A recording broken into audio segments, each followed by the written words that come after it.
Legendary astronaut John Young, who walked on the Moon and later commanded the first space shuttle flight, has died, NASA said Saturday. Young was 87.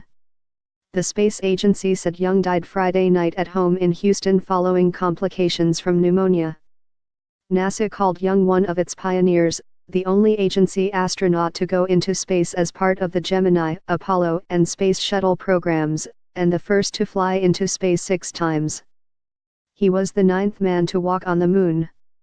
Astronaut John Young's storied career spanned 3 generations of spaceflight, acting.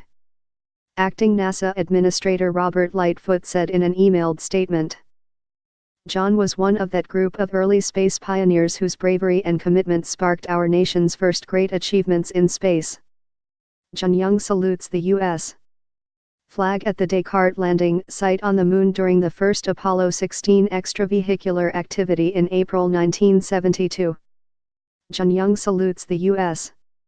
flag at the Descartes landing site on the Moon during the first Apollo 16 extravehicular activity in April 1972.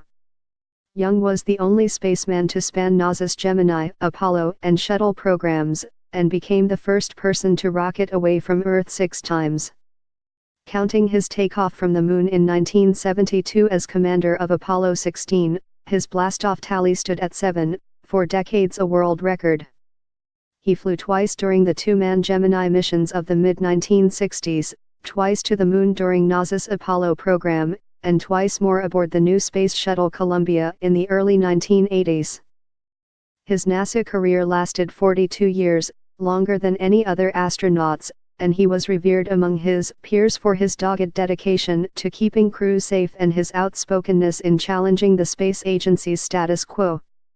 Astronauts Robert Crippen, left, and John Young, right, are seen in the flight deck of the Space Shuttle Columbia before the first shuttle flight at Kennedy Space Center in Florida on April 12, 1981. Astronauts Robert Crippen, left, and John Young, right, are seen in the flight deck of the Space Shuttle Columbia before the first shuttle flight at Kennedy Space Center in Florida on April 12, 1981. Chastened by the 1967 Apollo launch pad fire that killed 3 astronauts, Young spoke up after the 1986 Shuttle Challenger launch accident. His hard scrutiny continued well past Shuttle Columbia's disintegration during re-entry in 2003. Whenever and wherever I found a potential safety issue, I always did my utmost to make some noise about it, by memo or whatever means might best bring attention to it, Young wrote in his 2012 memoir, Forever Young. He said he wrote a mountain of memos between the 2 shuttle accidents to hit people over the head. Such practice bordered on heresy at NASA. Apollo 11 astronaut Michael Collins, who orbited the Moon in 1969 as Neil Armstrong and Buzz Aldrin walked its surface, considered Young the memo-writing champion of the astronaut office. Young kept working at Johnson Space Center in Houston long after his compatriots had been put out to pasture or discovered other green fields, Collins wrote in the foreword of Forever Young. Indeed, Young remained an active astronaut into his early 70s, long after all his peers had left, and held on to his role as NASA's conscience until his retirement in 2004.